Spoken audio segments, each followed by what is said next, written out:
ang propesiya ng paglitaw ng mga pastor, ebanghelista, at mga guro.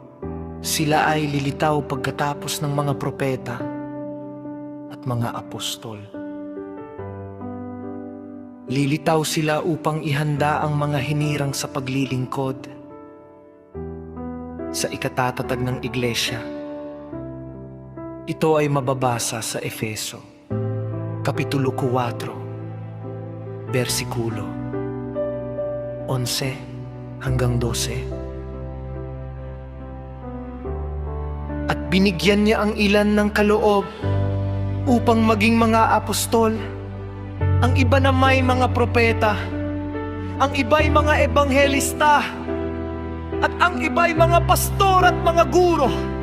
Ginawa niya ito upang ihanda sa paglilingkod ang lahat ng mga hinirang, upang maging matatag ang katawan ni Kristo. Thank you, Lord.